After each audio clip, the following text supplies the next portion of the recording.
This is GKW. Welcome to another edition of Good Karma Wrestling. I'm Gabe Neitzel from ESPN Milwaukee. With me, as always, from ESPN West Palm, he is Brian Rowitz. And catch him on ESPN 1000 down in Chicago.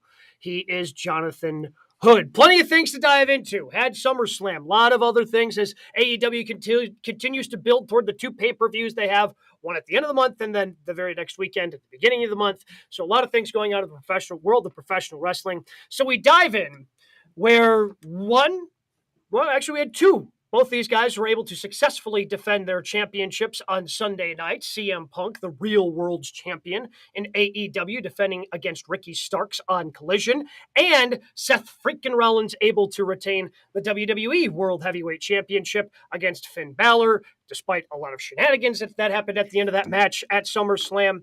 But what do we think is going to have a more satisfying ending? Which is going to have a better potential payoff? This world title run for Seth Rollins or for CM Punk?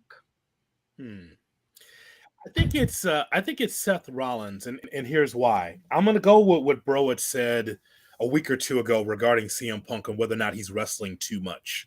Yes, this is an old borrowed storyline from Ric Flair with him being the real world champion and X right over the championship. Okay, so I'm just trying to figure out what the payoff is. Does this mean that Ricky Starks eventually is going to win that real world title? How does MJF really get involved with this? It's such a malaise in AEW as far as all of these different storylines that have not connected yet. They have not paid off yet.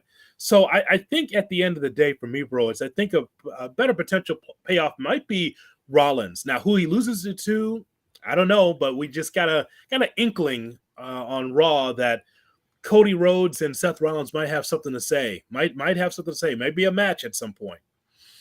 Yeah, so that's the thing. I'm thinking about the end as well, and I'm hoping it's not Cody because, that's not his story, and he's got to finish the story. Like, the end with Rollins, I don't see it being Nakamura, but at least we're seeing Nakamura in a main event, which is exciting. Mm-hmm. Damian Priest potentially as a world champion getting a push. That's exciting. Like, I think that title has the potential to make a new star.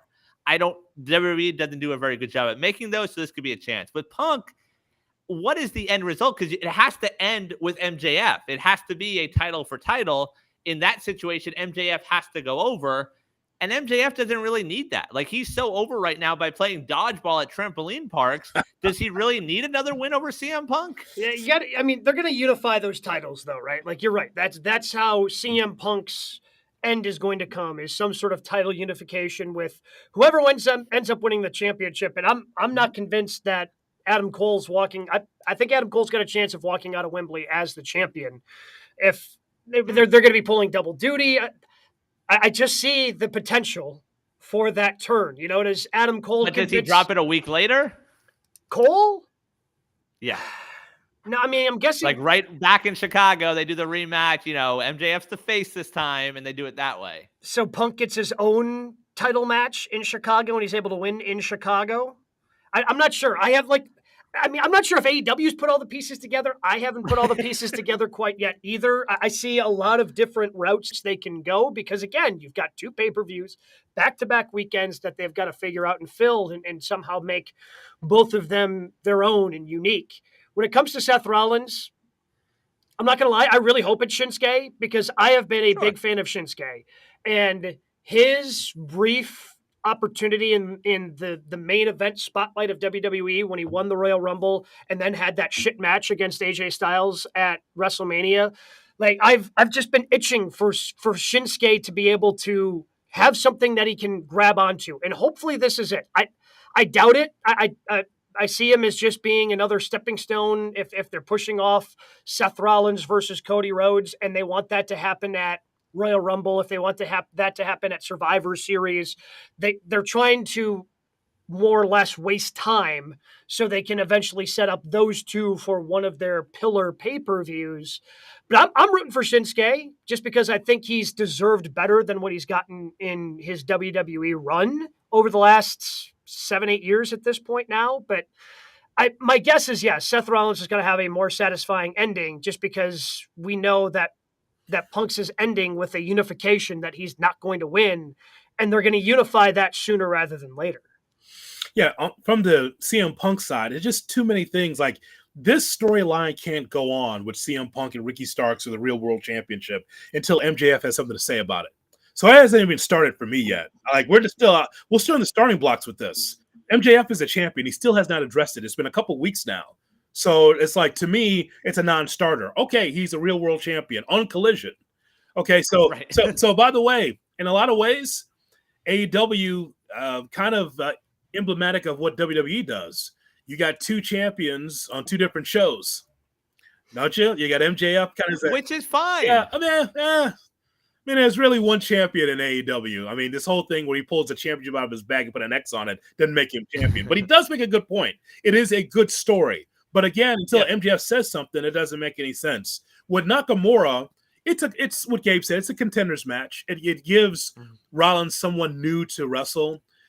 Nakamura, if this was New Japan Nakamura, I'd be so excited. We've never seen the best of Nakamura in WWE. We've seen him be an entertainer, but we have not seen him be the guy that was a bloodthirsty killer like he was in New Japan. Not even close to it. I mean, this is a vacation for him now. Right. So we've seen good stuff in NXT though. When he was black and yellow, like him and Sammy. Yeah.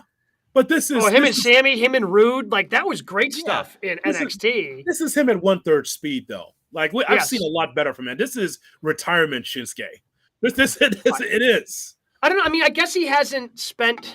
I guess I'm just hopeful that this semi-heel turn. I guess. I mean, he worked double on Monday Night Raw, and he mentioned how he wanted to blaze his own path to Byron Saxton in the back right before he went out there to wrestle in the main event, and then Kinshasa's, Seth Rollins. I guess I'm hoping maybe because of the song that came out that used his, that WWE looking for that. Okay, he's a little bit more mainstream because his song made it into the mainstream. That maybe he gets a little bit more of a push here and actually has a chance against Seth Rollins. Well, to that point about actually having a shot, like, yes, it'd be awesome if Shinsuke actually wins it. The flip side, I don't think it makes sense storyline-wise, but if at Wembley, Samoa Joe beats CM Punk and he becomes the real world champion, like, does that get you going? Yeah. Yes. Because, I don't know. I guess I can't. For someone to be the real world champion, like...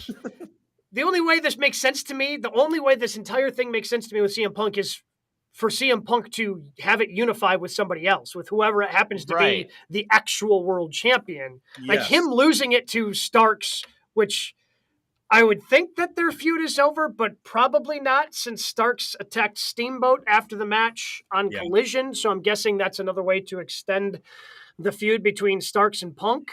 But I just have a hard time like, okay, so how is Samoa Joe now the real world champion? Because Punk got suspended, he was never beat, but then he was beat. It just becomes too it's a little convoluted, but still a good story. It becomes really convoluted, like once people start losing their championship multiple times and you start passing it around as the real world championship.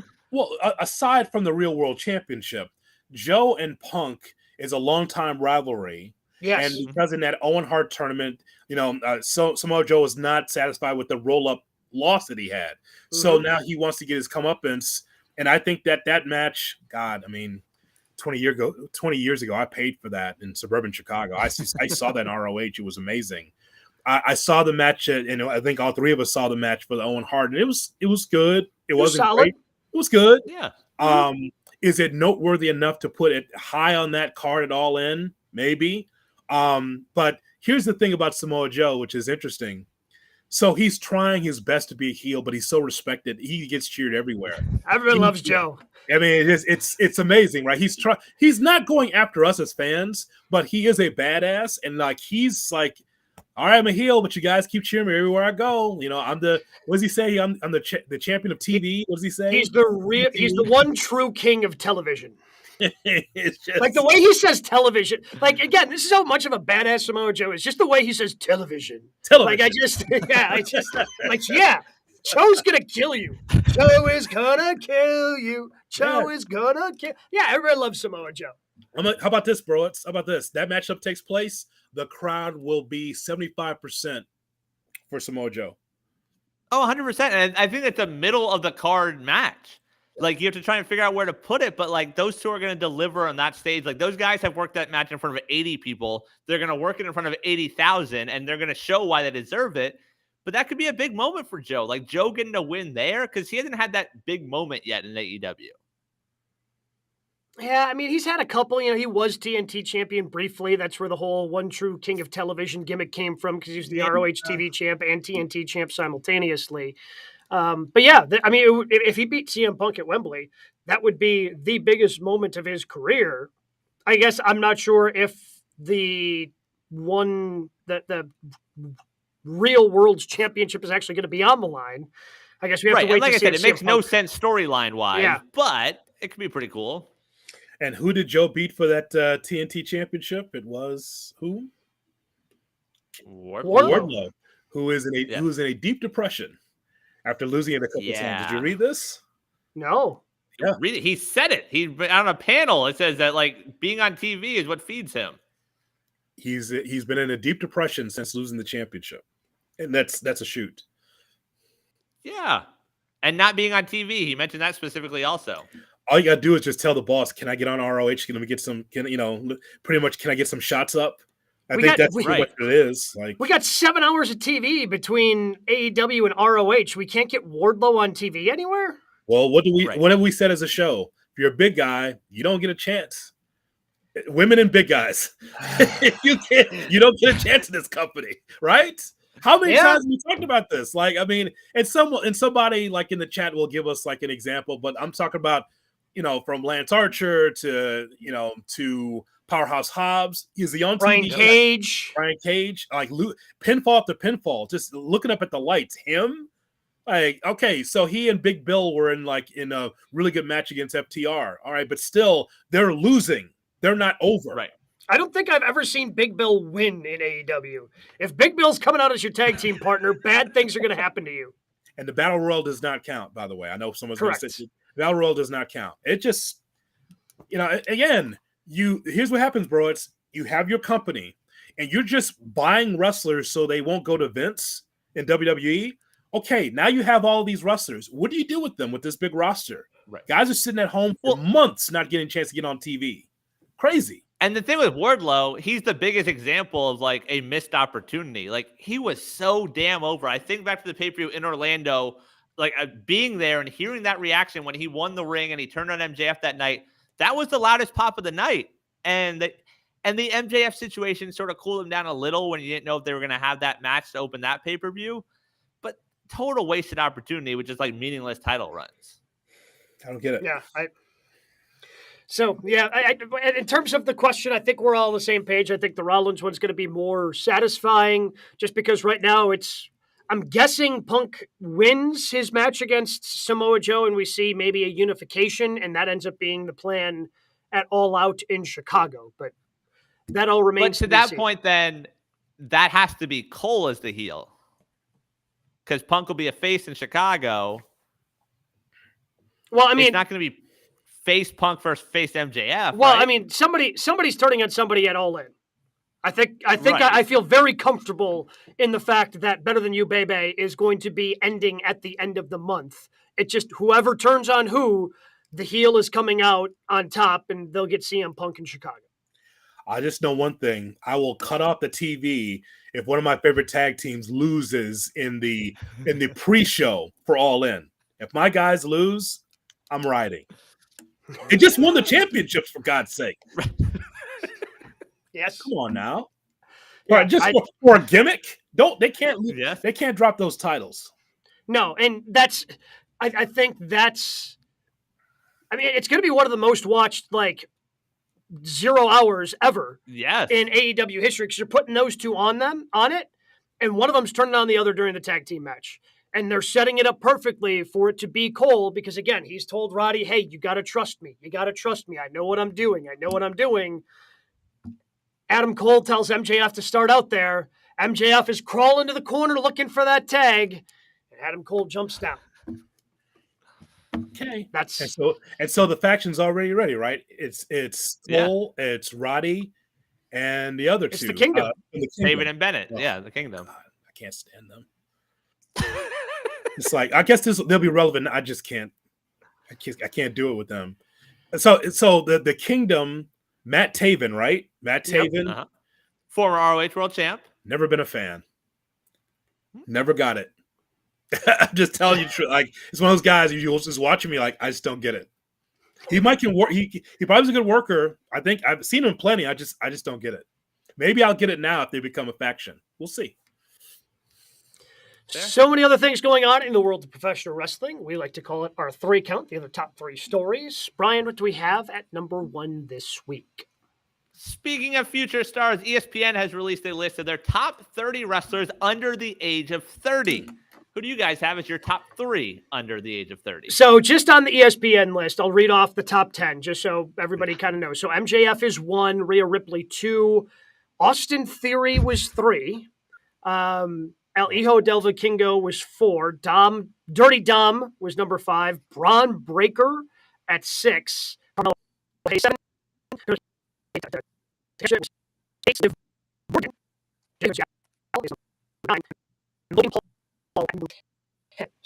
that's who they had in their top 10.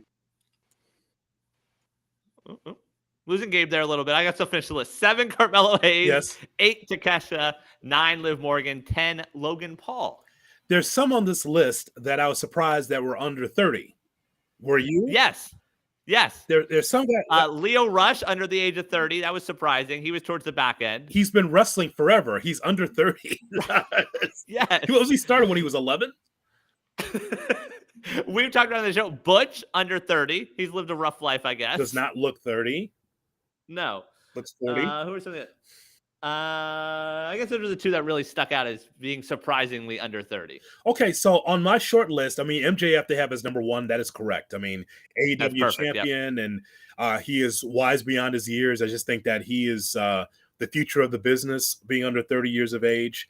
I can't turn a blind eye to Rhea Ripley. I've been a fan of hers when she was in NXT UK. That's when I first saw her. She's blossomed into something that's really special as a performer. And you know who else I didn't know that was under 30 was Tony Storm. Mm-hmm. Yeah, against someone who's been on our television for well over a decade, maybe 15 years. Tony Storm's on my list as well. I have an OLI as well. Outside looking in, I have an OLI. So I'm going with Gabe's guy, Vikingo. I wrote down Ilya Dragunov because that's a guy. I'm telling you, man. I mean, and also surprised that he's under 30. I thought he was a much older gentleman than that. The German, the Russian rather, and Wheeler Yuta. I have written down as well. So I have both those guys are pretty low. Yuta was 20, Dragunov 26. Yeah. So yeah, that's my list. Gabe, what's your top 3? I gave you MJF, Rhea Ripley, Tony Storm, and I gave you an OLI. What do you like? Yeah, so I like Rhea actually as my number 1. I just knock MJF because of some of the issues, that was just mentioned by Brian. Like, he had the whole issue of, is he going to show up to work? Like, that's got to count against you. Like, there have been never any questions about that with Rhea Ripley. Undeniably, MJF is a star. But when you decide to not show up to work for 8 months, yeah, I've got some questions about whether or not you're going to be sticking around long term and whether you can be the absolute star of my company. I don't think there's any questions like that with Rhea. Of course, I'm going to have Vikingo at number 3 because he's my guy. He's the actual best wrestler in the world. Whether or not somebody's smart enough to build their entire promotion in the United States, obviously AAA doing a very good job of that since he's the AAA champion at this point. I was really surprised that Hook did not even make their honorable mention at the end. Yeah. Because Hook is only 24. He's been put in some pretty good spots in AEW, still young, still incredibly raw. He's one of those guys that would probably benefit from understandably that they're going away from it because they ended up getting the show on Saturday nights. But the House Rules tour, the entire reason from my understanding that Jeff Jarrett was hired by AEW in the first place is to run these house shows. I think he's somebody who would benefit from that, or benefit from some sort of run on ROH where he's getting more ring work and he's just constantly going. Maybe he gets, a manager, it gets a little bit more of a mouthpiece, or he's just the badass who never talks. I'm not quite sure, but there's something there with that young man. And I think he oozes charisma. Ultimately, I think he's going to go over Jungle Boy, who I have enjoyed during this heel run. You want to talk about growth, especially for somebody under 30. Jack Perry deserves, on the outside looking in on this one as well. It just kind of goes to show you that when you take a look at this list, I thought they had to stretch for some to kind of get to 30 under 30. Yeah. Wrestling is not in a great spot in terms of the young talents, I would say. Now, there's certainly hope. Again, I would mention Hook, in there that you have hopes for, but Braun Breaker at 6, I guess that's another one that I haven't understood the incredible hype around Braun Breaker at this point. Well, I think there's a reason he hasn't been called up. Like, I don't think the WWE agrees with you on that they don't quite see it. Like, something's obviously missing there where he has sort of run his course in NXT. Like, oh, we should call him up. Like, he's not quite ready yet. So I agree with you from that standpoint. I was also surprised, Jay, you talk about surprised about people under 30. Some of the people not on the list that are actually over 30. Bianca Belair, Wardlow, Swerve, all of them over the age of 30, apparently. Learned that while looking stuff up. Yeah, so I was surprised by that. But my top 3, I agree, MJF and Rhea 1, 2. I have Daniel Garcia at 3 because he, to me, has proven the last few months, like, we know what he can do as a wrestler, but by showing us what he can do as a sports entertainer, I think that makes him more well-rounded. And I know it's part of the gimmick and the dancing and stuff, but, like, it's working with the crowd. It would work under Vince. Like, I've been impressed by him and what he's done these last few months. I need to see more of him handling himself on a microphone. Okay. Because I feel like most of it, last night was probably the longest promo he's had right in front of a live crowd like that, maybe ever. And it was 30 seconds? Yeah, because most of the time he's either been in the faction, he's fought, he's been able to lean on during the Jericho, Bryan Danielson thing, Bryan Danielson being his hero and he wants to learn under Jericho, ends up going with Jericho. He was able to lean on those guys. And during this last little bit of run, it's been Sammy Guevara, who's probably handled most of the talking in that tag team. So I'd like to see a little bit more growth out of Garcia on the microphone in terms of, really shooting him up and me thinking that he's even a top 5 guy at this point. It's the problem with a lot of that roster in AEW, right? Like, they can all go because they're indie wrestlers or wrestle in a small circuit, and now on the big time, the promos, the whole thing. Remember what Jack Perry was when he first came up? They could not find him in the back. Jack, it's your time, and they could not find him because he was deathly afraid. Now look at his progression as someone that you want to hear from. Smarmy heel, FTW champion, but it's all about growth and working with these young people to say, hey, we know that you can fly around and you can wrestle for 30 minutes and you can take all these bumps, but you got to be able to talk them in the building. And so that's one thing with a lot of these wrestlers where if their promo isn't good, well, look where they came from. They didn't have to be they would come through a dark, as Broads would tell you, just some dark aisle, step into the ring for 30 minutes and then leave and never have to say anything. Just right after you peek your head through the curtain a little bit and then you make it happen. And a lot of credit to Christian for helping Jack Perry through that. Like, in terms of wrestlers who have grown over the last 12 months, is there anyone who's grown more than Jack Perry? Not in AEW, no. There's veterans in that locker room that still can't get on the mic. I heard AR Fox. I was just curious about AR Fox on Talk is Jericho. Oh, Chris is just, he's penetrating with his questions. It's like, hey, so tell me about your background. Yeah, I was a stone cold rock guy, and, I did these moves. And I'm like, oh, God. like, no wonder you just do all these moves. You can't talk at all. Now, he was on Dynamite the other night, and, he spoke, but it was just 10 seconds, right? Oh, it was meaningful, but it was 10 seconds. I'm like, oh, wow. There's a reason he's hanging out with Swerve. For the storyline. There's a reason he's hanging out with Swerve, because Swerve can handle himself. Which brings us to another guy, Nick Wayne. Right. Where Tater 72 mentioned that, but I think he falls into that group like you were mentioning. Like, looking through this list, Nick Wayne, Bandito, Butch, they all can go, but can they go on the mic? Jamie Hayter even a little bit. Like, she struggled a little bit with the promos. Yeah. There's something missing there on the mic, but we know what they can do in the ring. You don't get to talk about Nick Wayne, Neitzel. That's why I didn't. I asked the question. No. I served it up to you guys. No. You guys refused to bring him up, and somehow I'm the one bringing him up. Yeah. Well, you don't get the chance to talk to him, so you don't talk about him. You won't watch the great matches that he's had. He saw him for the first time. It's so funny, bro. He sees him for the first time. It's like, Oh, he wasn't very good. Well, guess what? He wrestled like a freaking teenager. That's why he wrestled like that. We seen him in classics. No way he had a classic with all that. Like, yeah, we saw him in Portland with classics. No, so you don't get to talk about him. You don't get to talk about him. Yeah. No, look, back off. I mean, it's not my fault you guys hyped him up like Chick-fil-A, and then by the time I finally saw him, he wasn't very good. He wrestled like a teenager. He was booked to wrestle that way. Stop it. Like his first debut, he's supposed to wrestle like Kenny Omega? Yeah. As a teenager? No, that's not how wrestling works. No, he wrestled like watch him on Rampage tomorrow night. That's what will bring it out, I'm sure. But he's still, and we'll lose. Without a doubt. Because to the masses it's like there's no way this is a prodigy. He's not he can't even drive yet. Oh no. But in Defy, yeah. Of course. He's having 30-minute classics.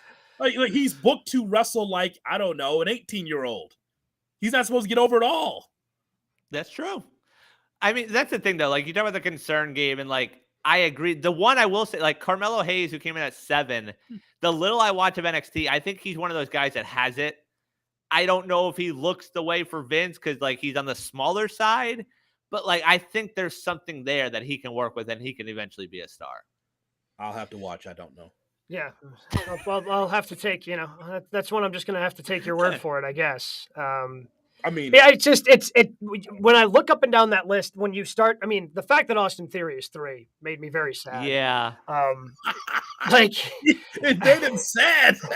It made me as sad as my guy Daddy Magic on the microphone last night. Like just getting ready to cry. If Austin Theory is the future of professional wrestling, dear Lord. Yeah. Now we're right back into the toilet. Now we're into Cena. The Cena era. Like, I mean, if he's the future of the business, that's not good.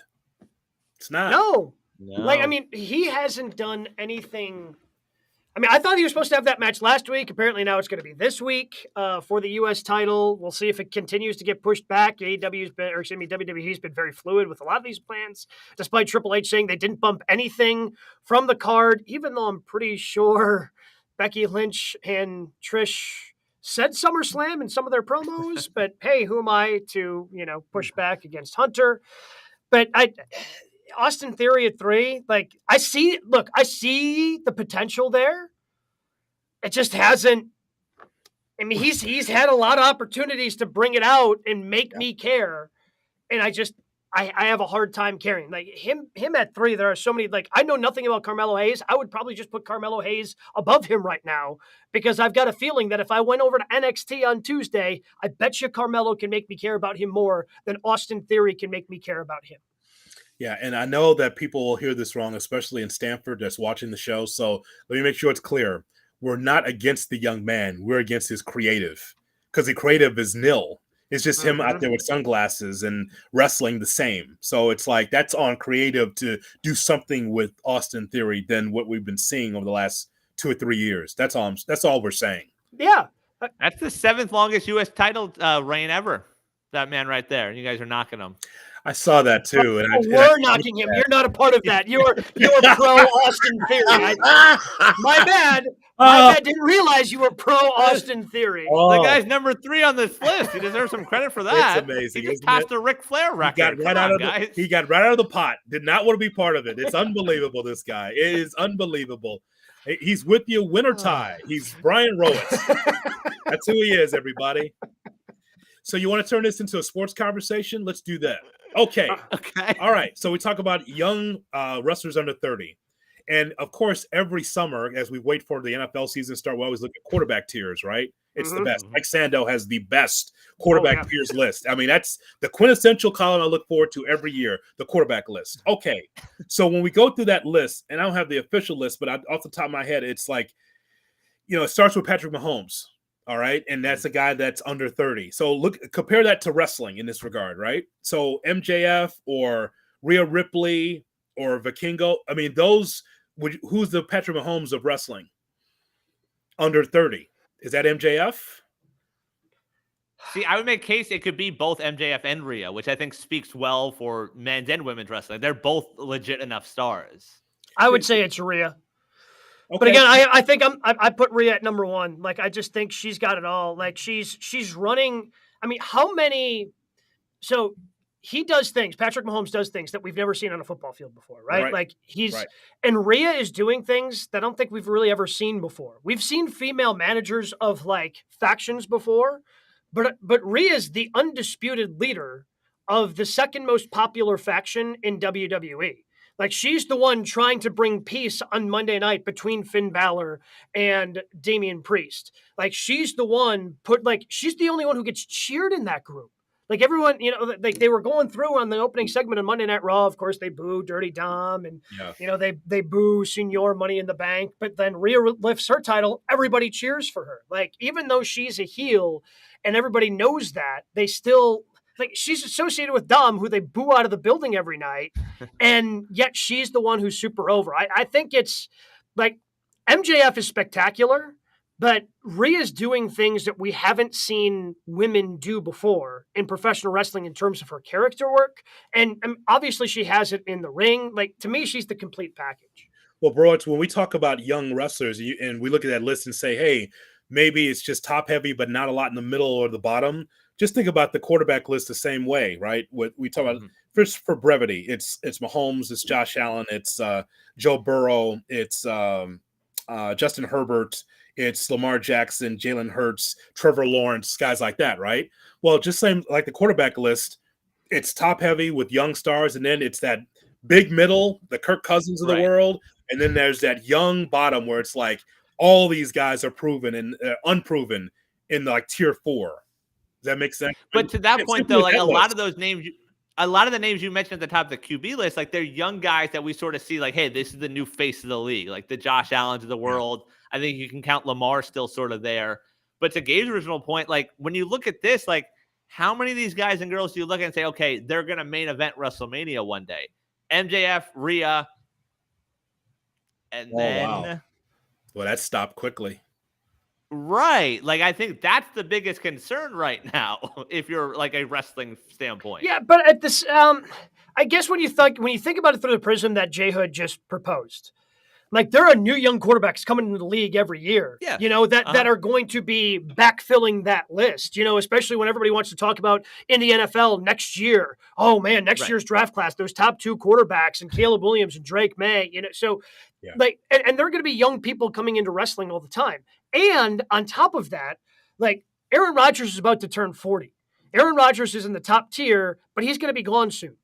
LA Knight is 40, and LA Knights, like you can have a long career and sometimes take your time in terms of finding your footing in professional wrestling. So maybe not having just a stud, this person's going to main event WrestleMania, this person's going to main event WrestleMania.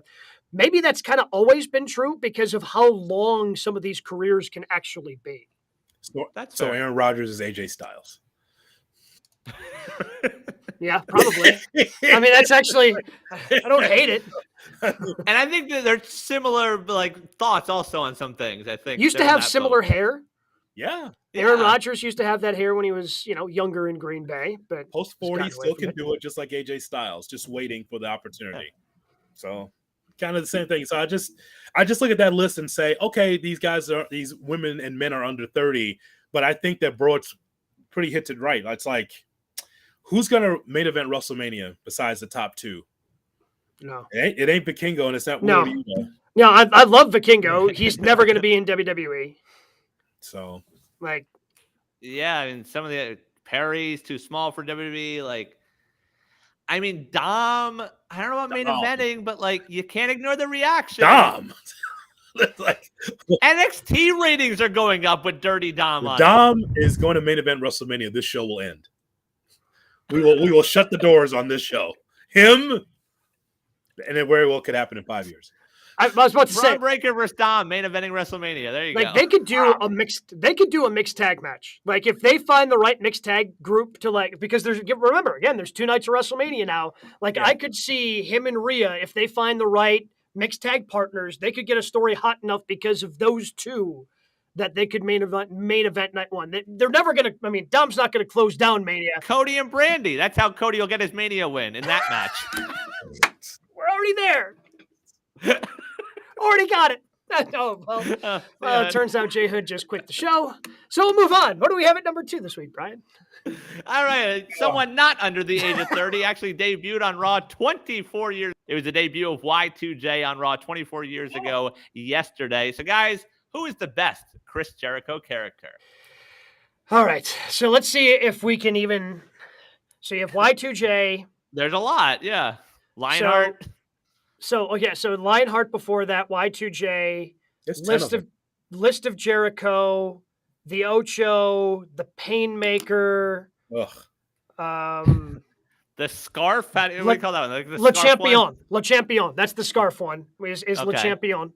So that's 6. Light up jacket in WWE. Like, does that count as one? Yeah, because he wore the light up jacket and didn't speak after he made that one return, which was kind of weird. I don't think that one's making it. I have the king of reinvention. Yeah, no question. I have one that you haven't mentioned yet. That's one of my favorites. I have a top 3. Oh, okay. So 3 is suit and tie Chris Jericho, the best in the world in what I do. Chris Jericho. Yeah. Nick Bockwinkel, that was the Nick Bockwinkel look. That's what he said he was trying to do, because Nick is one of my childhood heroes from the AWA when he was champion. So he was the quiet, cerebral suit and tie. I'm the best at what I do guy. Lionheart is 2. The Ocho's 2 and Lionheart's 1 for me. That's the WCW. For those who don't know, that's WCW. Yeah, that's Lionheart WCW. for Jericho. Yep. That's for me. I mean, he's been amazing. He's a Tom Brady of AEW. He is. Yeah. I mean, he's just been tremendous. And it's not one of these things where it's like, oh, I wish he'd go away, like Cena. Sort of like, no, he just continues to reinvent, and I admire him for it. Well, and the crazy part is as he reinvents and as he went through it 6 months ago or whatever it was, when he started wrestling as all the different characters that he's been in the past and somehow made himself look younger when he came out as Lionheart, that just... Wait, how did you just pull this off where you're making yourself look literally 20 years younger as you're coming out as Lionheart? That's amazing. I mean, as a kid of the Attitude Era, Y2J is always going to be my favorite. His debut, and I know it ends up being this way with so many WWE debuts, everybody, John Cena's debut, ruthless aggression. And then it took him 6 months to actually find footing.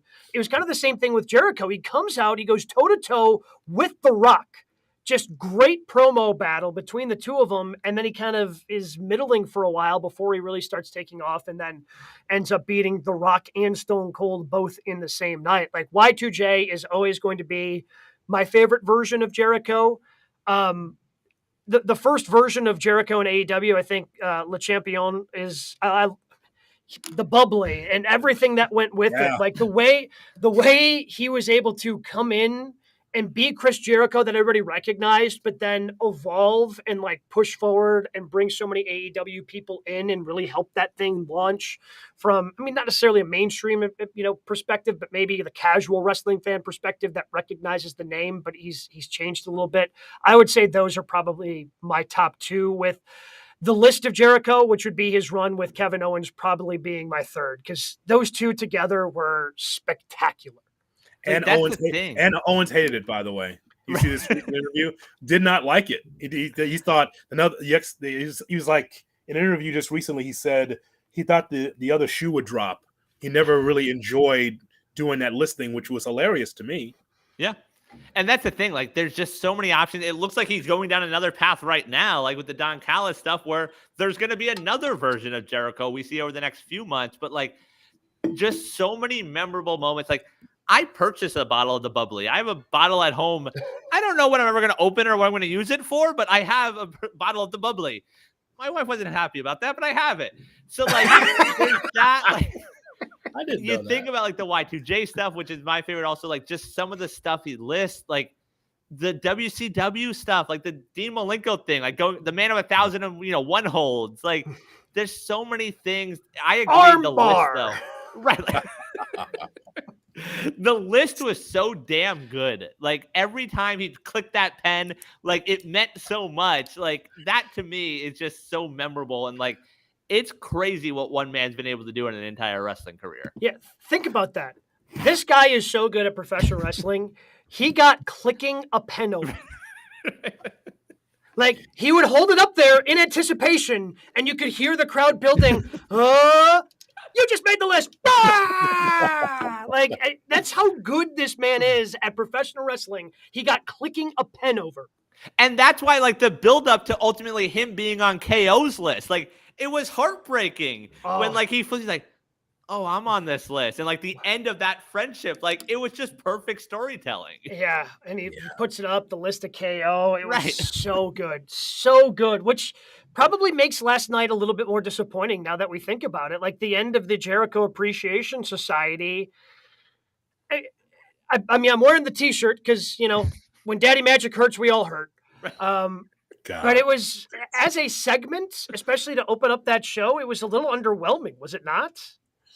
Just people just walking out on him. Yeah, I mean, I guess the question is, like, what's more over, his song Judas or the whole group and the whole faction? I think the song's more over than anything else, because who did you really make? Daniel Garcia, okay, you can make a case that, okay, he's in some good matches, but he's losing all the time. When does he ever get over? He was only that Ring of Honor champion just for a glimpse for a little bit. Yeah, the peer but that doesn't work. I mean, so then you look at, like, Anna Jay in the main event floundering against Ashita last night. That wasn't good. We don't see enough of Jake Hager. I mean, the hat was over. You love the purple hat. And so with Sammy Guevara, so it's a mixed review on Sammy Guevara, isn't it, bro? Yeah, because I agree. I mean, you bring it up all the time, like, with factions and teams, like, you want to try and get other people over. And as they're all walking out the ring last night, there really isn't anyone that you look at and like, okay, well, we're going to see big things out of them. Like, it's more likely we don't see them on TV moving forward. Like, we just see them on Friday night. And yeah, Sammy's the one that there might be something there, but he might have peaked already. Like, he did the whole world title run. They had the 4-way, and then it's just sort of been whatever since then. So, like, no one really got over. And even Jericho, like, I guess taking the losses to the Kingstons and the Action Andretti's, like, those were moments for those guys, but it didn't really grow him too much either.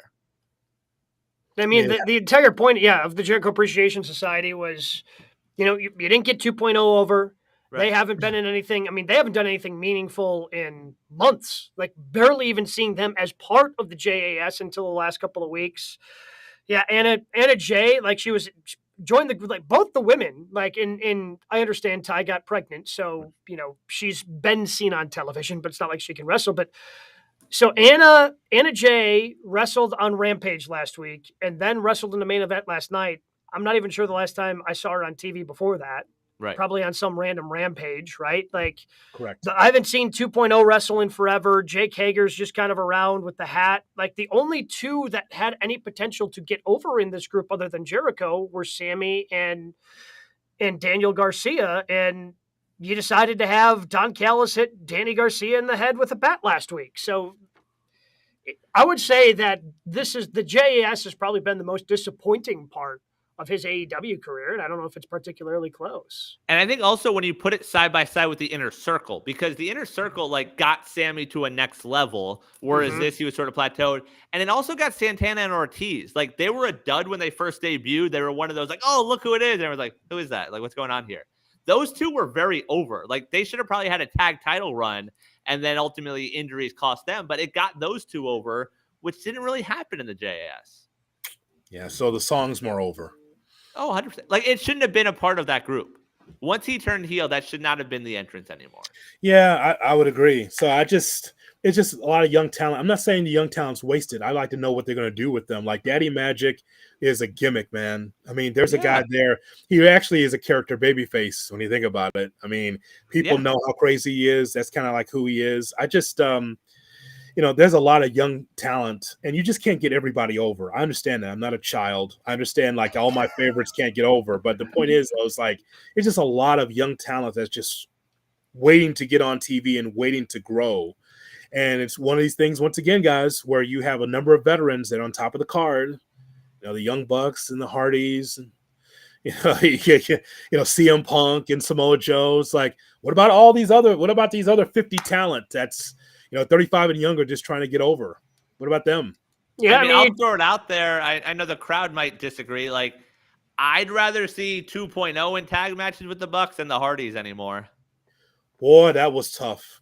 I mean, that matchup with the Young Bucks and the Hardys, it's like the Young Bucks slowed down for the Hardys, and I'm watching. I'm like, oh, Yes. like it was okay toward the end, but that thing should never be in the ring again. It's a nice little nostalgia match, but I watched it, and this is the second time we've seen this, guys. Yeah. Second time. It's the Hardys are sad at this point, but they get a big pop, huge Yeah, pop. that's They the get a thing. big pop. People still love Jeff. It's just tough to watch Matt move Sad. at this point. I mean, that's that body's been through a lot of wrestling, you know, and not to take away anything that he's done in the past, but it's Oh, Jeff it's, too. it's I mean, like, tough. it's not good, and Right. I just felt bad. It sounds harsh, but I did feel bad for the Young Bucks because you know that they can go, but they slowed down for them so they can catch up the Hardys. Right. I'm like, oh, that's sad. Oh, but that's what it is. So I just, but I just want to just put a bow on it and say I just really appreciate Chris Jericho. He's one of my favorites. I was there, Gabe, when he made his debut in Chicago. That was at the Rosemont Horizon. I was there for that, and so the Were Rock. people anticipating it being Jericho? Yeah, Or was because there- you remember the countdown. Yeah, you clock? had the countdown, but it wasn't to. But nobody knew what the countdown was to. Well, unless you were smart. Right? Unless you're smart to the business. Like we knew Jericho was coming because the dirt sheets was like he's leaving WCW after all this time. What was the classic Rock line? It's like, I'm supposed to be afraid of you, who's been wrestling down south against a guy named Juventud. I think that was the line, and that popped the crowd in Chicago. That was huge because there's a little shot at WCW at the time. So yeah, it's I'm always appreciative of Jericho. What's the matchup though for All In? That's the question. What's next? Who's he wrestling at All In? I mean, I don't. Is it Sammy? Does he join no. Callis? Yes. So you Yes, think for the sure. announcement? Because if not, then it's Takeshita. Ooh, Jericho Do against Kenny and Takeshita? We're gonna find out with a sit down with JR on Yeah. Wednesday. JR will sit down with Kenny Omega. Well, that's the other part. You mentioned Kenny. You guys were dismissive, like the Painmaker side. Like, I feel like the Painmaker and that Kenny match is one of the big reasons we have AEW today, and like that deserves some credit. I think that I don't think that Gabe wants to see this, but it could be Jericho Ospreay. No, He doesn't want that. Gabe. You want to begin that. And again, especially for a 50-year-old dude, like Jericho can still go, but Ospreay would have to just what you were talking about with the Young Bucks. You're telling me Ospreay wouldn't have to slow down a little bit for Jericho? A little bit, yes. But Ospreay I mean, not to the level of what we saw last night, but yes, it wouldn't be. It would be a shame to me if you can't unleash full Ospreay. If you get Ospreay for that show, give me full Ospreay, man. Like, give me something. Give me someone who can go with him. Give me Ospreay Omega 3. God damn it. Hell, we don't even need a story. Like, I agree with you, Gabe. Give us full Ospreay on that stage. Give us Ospreay and Vikingo, and just let them do 10 minutes of whatever they do. Like, that's all we need for that show. Iron Man match. Give him 60 minutes. Let's go. No, those are better matches. You're right. Like, because Ospreay could probably half kill Jericho. Like that whole thing he did to Omega with that big forearm. Oh my God! Like he killed. The hidden blade. Yeah, like that's. I don't want to see 50-year-old Chris Jericho have to eat a blind forearm to the back of the head. He's dead. He's dead. Jericho has died in the UK. Ladies and gentlemen, the winner of the match, Will Ospreay. Oh man. So if you get Ospreay for that show, to me, you have to unleash Ospreay, and you've got to give him someone. I mean, give him either one of the Lucha Brothers. Give him somebody who's going to be able to hang and let Ospreay. Because at this point, we're 3 weeks away. Like, you're not going to be able to build a meaningful story, and it's not like Ospreay was going to be there anyway. But Ospreay's there to put on a show inside the ring. Give him somebody who's going to be able to hang with him. Roos. Oh Lord! No, God. Bloodbath. No, like I don't. Why do you want? We just said we didn't want Jericho to die. I don't want Ospreay to die. I don't know if they would. They would just do it like kill each other. It'd be wonderful. Just, Roosh, I you mean, understand? You do understand this is a work, right? Right. See, I mean, Up a little. I'm honestly disappointed that Rush signed with AEW. I wanted to see him in WWE and go after the IC title. Him and Gunther just exchanging chops back and forth in the most physical match you've ever seen in your life. hey, Rush, just calm down. Could you imagine? Seen your stuff, little too stiff. Could you imagine Triple H? It's like putting the half glasses on, like, holy bleep. Like, oh, man. Oh, no. Somebody's got to tell him we're sports entertainers. What is that, senor? What does that mean? I'm about to kill somebody. Why don't you go to UFC, Roosh? If you're just gonna be what are you doing in wrestling? There's no half stepping in Roosh. No. I can put him on my TV. He's got one gear. He's only got one gear. What do we got at number 3, Brian? All right. SummerSlam ended on Saturday night. Roman Reigns beating Jey Uso to retain the undisputed title after interference from Jimmy Uso. A lot of complaints on social media. Has the Bloodline story run its course? Hold on a second, Brian. Hold on a second. Okay. All right. Let Brian start. Every week there's something about this. I am tired of this question. Gabe and I are giving you great quotes, great stuff for TikTok and anything else. So apparently you're tired of it. Gabe and check out the Twitter sphere. Like, go right ahead. What else do we need out of these guys? Like, we've seen enough. Yeah. Roman might be hurt. He's not advertised for the rest of the year. It was a hell of a story. They botched the ending, and everything since then has been sort of ho-hum. Like, why did Jimmy turn? Like, yeah, we're going to watch tomorrow. It's run its course. There comes a point in time when a TV show is like, you know what? We don't need another season of this. We've reached that point with the Bloodline. There you go. There you go. A Cena era wrestling fan right there. Story can't stand the story. Story's too long for you. He wants fast food instead of filet mignon. He's Brian Rowitz. We've gotten how many years of this? Like, most factions don't last this long. Like, we've enjoyed it, and they screwed up the ending. They burnt the main course already. When Sammy didn't win it, when Cody didn't win it. Now they're like, you want free dessert? I'm like, no, I don't. I want to go home. The worst kind of wrestling fan. He likes his 13 pay-per-views a year. He wants his 2-week storyline and move on. That's who he is, everybody. He's Brian Rowitz. Done enough. Thought you were more sophisticated than that, bro. It's just sad. That's all it is, you know. Like,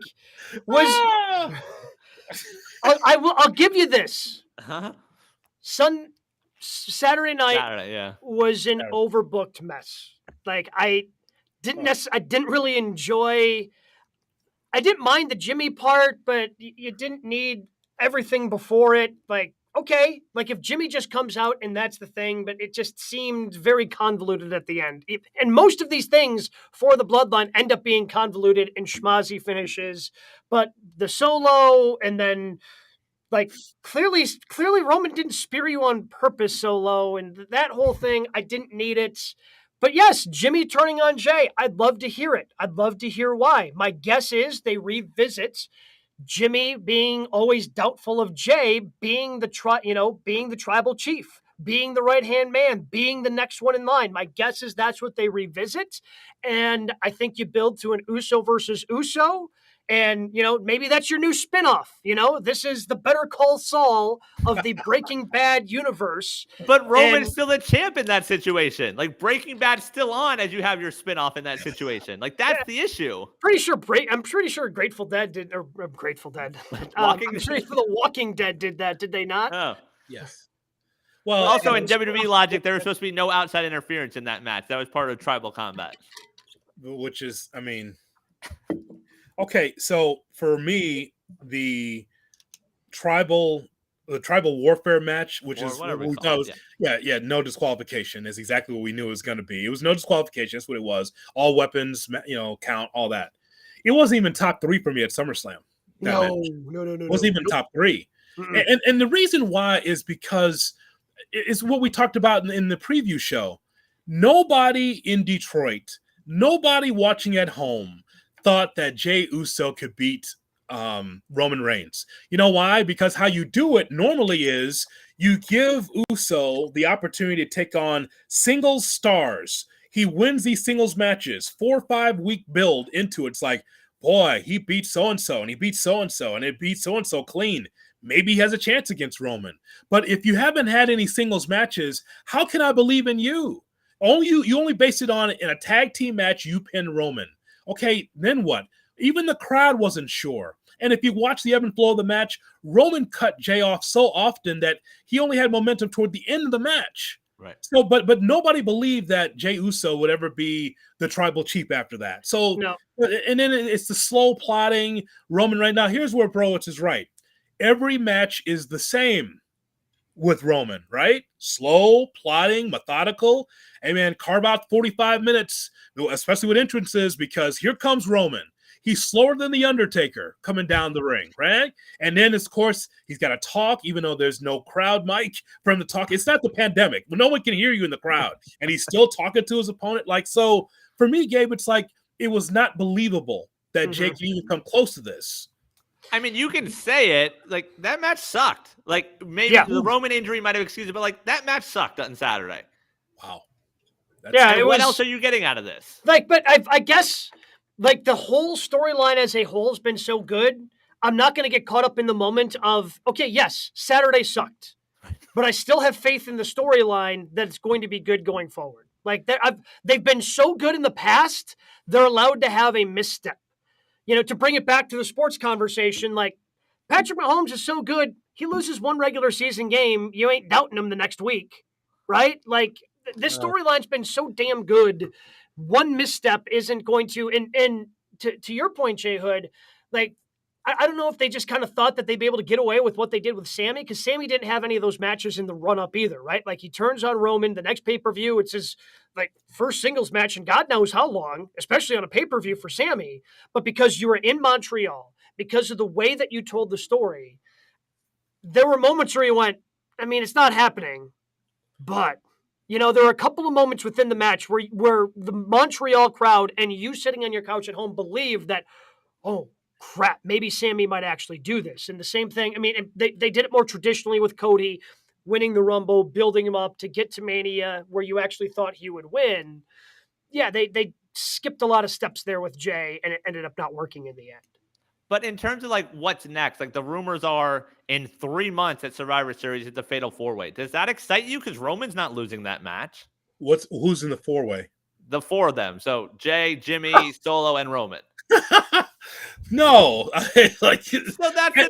Like, what else is there to do? Well, as it is, it's Jimmy Uso, it's Roman and Solo, and we're going to get a 6-man tag team match with Jay, Sammy, and Kevin Owens. That's where we're headed. You know, that's where I feel like we're headed, and it's like, assuming Kevin gets healthy at some point, and Sammy's hurt now too. Got the bursa sack on the elbow. Yeah, that was gruesome, man. Oh. But that was all because of JD McDonough. He did that. Right. So, of all people. So the camera lingered a little too long on the bursa sack on the elbow for me on Monday night. I'm like, okay, we see it, we get it. Don't need to see any more of it. Move the camera elsewhere, please. But typical Browitz, though. I mean, there you go, everybody. As Eric Collins says, Brian would not last as a fan back in the territory era. Yeah, because he couldn't stand for anything to cook. You're one of these sports entertainment guys or these independent guys. Yeah. Like, with what's next, like, when there's nothing next that excites you, you're agreeing. Like, it's been great. I've enjoyed it all. It's run its course. There's more. There's more to come. There's more Samoans. They're on their way. More Samoans. Yeah. Where in the hell is Rikishi? He's been threatening on Twitter. Would you come out now? Say something. You know, like, where's the Fatu from MLW? Bring him out. There needs to be more Samoans involved. It can't just be these 5 guys. There's more. Does Tamina Snuka have a thought? Heyman said it's in the bottom of the 3rd. Like, that doesn't excite me. Like, he's at the bottom of the 3rd of this storyline. He lied. I mean, I saw you can't. There's no pitch clock on this in Heyman's world. At what point, in what world can you believe a word Paul Heyman says? Yeah, he lied. Because I think they're trying to get to Philly.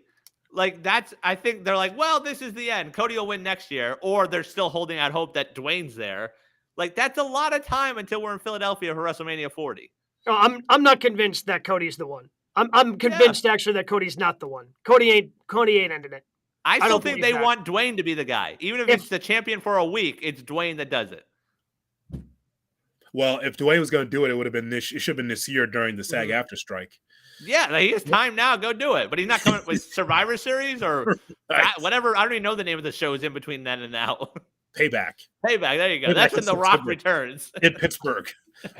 It's like, because you got to have a Labor Day show because AEW's got a Labor Day show. So you got to put it right there. Yeah, Payback in Pittsburgh. Like, okay. All right. I mean, but I know, bro, you don't want to hear it, but this is where it's headed. Like Cody Roman again in Philadelphia. Like if it can't be Cody.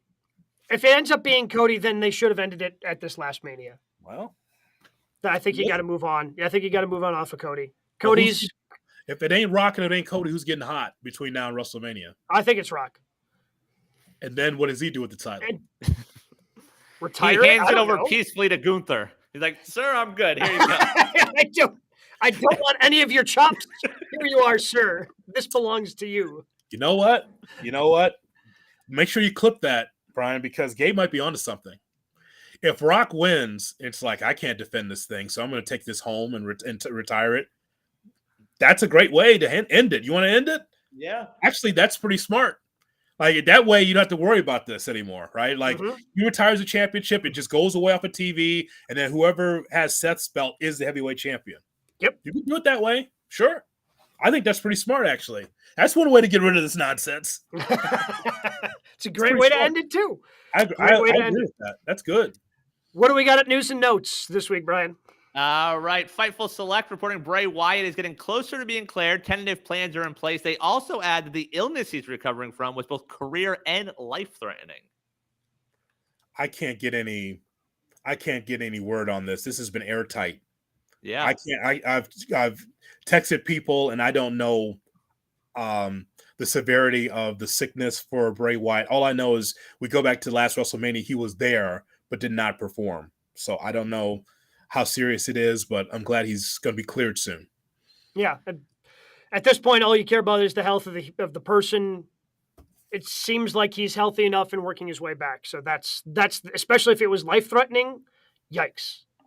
Elsewhere in the WWE world, news coming out today: Triple H will not be on the new board, be one of the new board members for the TKO endeavor once the Endeavor and WWE merger comes to be. Surprising, is that not? It makes me feel like his job then as head of creative is not very safe. No, I think that means that his job is only head of creative. Like, he won't have a say in anything else. Like, which is fine. I mean, maybe he doesn't want to deal with the mud of WWE. But you can't feel good about that job security, can you? I mean, it would help if you are a board member because you'd have a say in a vote. But he'd just be just a creative guy, which I think ultimately, as a wrestler, and that's what he is. He's a pro wrestler. That's what he likes. But I think he likes the power, not just being in the room, but he likes the power of being in the room. So does that mean Kevin Dunn doesn't have a vote either with this Endeavor deal? Or does Stephanie's out? Vince, does he have a vote? I mean, Vince is running the whole thing. Well, there's Dana White and the others. But didn't they from like wasn't Dana gonna have to report to Vince? Like, that was part of the initial report, was it not? That whatever the new company was, that Vince was going to be the head of it. Right. Well, remember when we had Flair on, we asked him about that, like Vince having to report to Dana, and Flair laughed us off that Vince won't have a boss. Like, this seems like it's going to go down a wonderful path once it eventually comes through. Oh, you know what? Brandon Thurston for WrestleDomics has the list here. And it's some names that we don't know, but the names we do know is Nick Khan, Vince McMahon, Ari Emanuel, and Emanuel. Vince has to report to Ari Emanuel. Right. He's the one that runs everything. Dana reports to him in the UFC. There's other names on here, Mark Shapiro. But there's a lot of names that we don't know. But WWE has one more to a point to get to 11. That's what they're trying to get to. But Vince is on the top with Ari Emanuel, Nick Khan, and a few other names. Wow. We retweeted it at GKW_wrestling. We talked last week about the Elite re-signing with AEW. Wrestling Observer reporting the Young Bucks' new deal is the highest guarantee ever for a tag team in professional wrestling. That's even more than Hall and Nash in WCW. I mean, that's how you get those guys to sign as early as they did, right? Like their deals ran through the end of the year, had plenty of time to make the decision. And I know there were a lot of reports out there about with Matt and Nick just saying, "Hey, you'd be surprised about how much we went back and forth, and like we weren't aligned about where we wanted to be, but ultimately they decided to do the majority rules thing." And well, if you're getting the highest guarantee of all time, pretty easy to see why you would stick with AEW. That is smart business by the Young Bucks because, as we said last week, big time money for very little work. Yep. Once every 2 weeks, maybe they're going to be in the ring. And when they're on pay-per-view, you know that they're going to be really good. And I'm interested in this matchup with them and FTR. Yep. Seems like FTR should win, but I don't know. But I just know when it's in the ring, it's going to be a banger. But smart business. I'd sign that deal if I don't have to work that hard. I do BTE. I wrestle once every couple of weeks. I do a couple of promos. Oh, I'm going back home to California. Awesome. You mentioned that match. Finally, news and notes. Last week, we learned MJF, Adam Cole for the AEW World title at Wembley. We now have 4 more matches. FTR will defend the tag titles against the Young Bucks. Sheeta defends the women's title in a fatal 4-way. Tony Storm will be a part of that. The other 2 will be either Britt Baker or the Bunny, and Saraya or Sky Blue. Guess who's going to win those matches? Yeah, I've got a funny feeling who's going to win. Yeah. And a couple tag team matches. Darby Allin and Sting take on Swerve and AR Fox in a coffin match.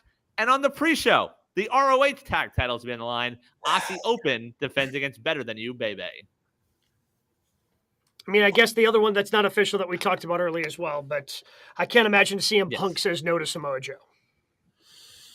I just don't understand why this this pre-show is necessary to continue to tell this story. Why do you need MJF and Adam Cole to take on the ROH Tag Team Champions? Who are they? What do you say? Aussie Open. Aussie Open. Why is that? Why do you need that to be able to tie that together? So they wrestle at the beginning of the show and at the end of the show. Why do you have to work so hard? Why do you have to do that? I just don't understand that. I feel like, Gabe, you sort of hinted at it. Like, is that where the turn happens? That's where the turn happens. So so I guess if there's a turn, it's like, oh, I'm not sure if I'm going to order the pay-per-view. Oh, now I'm going to order the pay-per-view. There's a turn. Now I got to see the match. Is that it? I guess.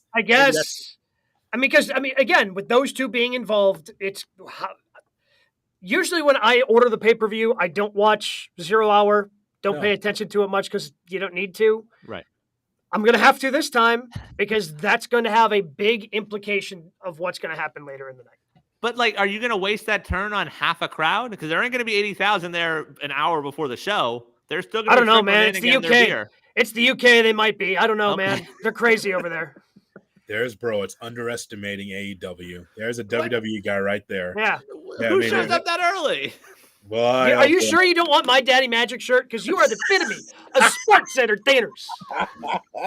He just, I mean, bro, is so down on AEW, and they're going to get. They've already had more people than WrestleMania 3. Yeah, I'm excited for that show. I love Saturdays. Dynamite's the last few weeks have been. Oh, the Collision's a better show. Oh, it is. House of Black versus CMFTR this weekend. Hell yeah. Go. And then next week on the lower third, is CM Punk wrestling too much? I just want to throw it out there for everyone. I'm not agreeing again. Yes, he is again. But man, I am pumped for that 6-man. It's amazing. Is he wrestling too much? But it's good to see him out there. So great. What do you guys have as match of the week this week? Well, this is complicated because yes, there's it is. A lot here. All right, there's a lot. I put on the old cheaters here because there's a lot I wrote down. Okay, so my favorite SummerSlam match was Brock and Cody. Yep, 100% with you. 100% with you. I could not believe watching that how much I enjoyed it. I loved every second of it. And apparently, in the post press conference, Hunter said that Brock putting Cody over with the handshake and raising his hand was unplanned. That was just a Brock call. He's doing his own thing. That's typical Brock, right? Mm-hmm. Cody said he was afraid Brock was going to hit him. Yeah. Fair. Which is fair. Like that. By the way, Brock Lesnar extends his hand. You should be wary that it's going to be a trap. So I'll put SummerSlam to the side. That's my favorite match of SummerSlam. Now we get to the 3. So I thought that Cody, Seth, and Shinsuke told a great story against the Judgment Day, which Shinsuke turns. I thought that RVD and Jack Perry told a great story because RVD, let me tell you something. We talk about bringing wrestlers back to, to get the young talent over. I have no problem with RVD coming to AEW every quarter to have a match. He could still go. Mm-hmm. That big leg drop he put on Jack Perry, where Jack Perry was over the barrier, that big log of a leg, he killed Jack Perry. Good on Jack for just wearing that. My God. Here's a match here that I know that's going to surprise everybody. This is right up Browitz's alley.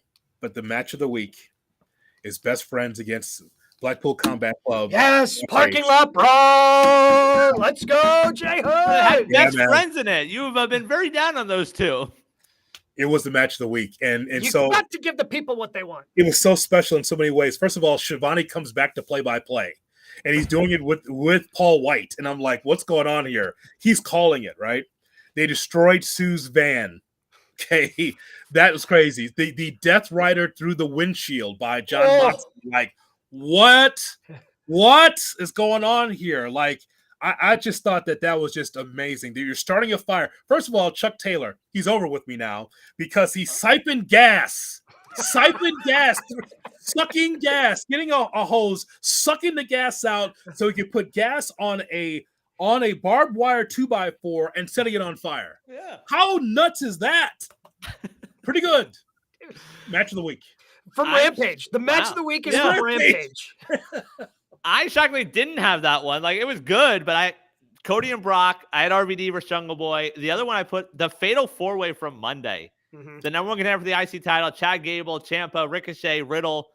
Just letting those four guys wrestle because, well, that's what they do. Like, that was a damn entertaining match.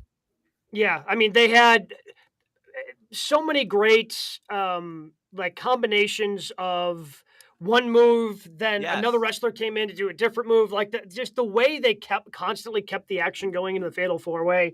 I had that as my number 2. Parking Lot was number 1. Lesnar Rhodes was 3.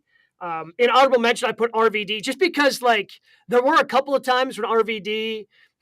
You knew he wanted to stand on that top rope just a little bit longer, but I feel like the D on the RVD was as he was starting to fall, so he had to get into the 5-star frog splash. But so there were, a couple of things where, but again, for a guy that as old as he is, for him to still be able to pull out all the nostalgic spots and still be creative.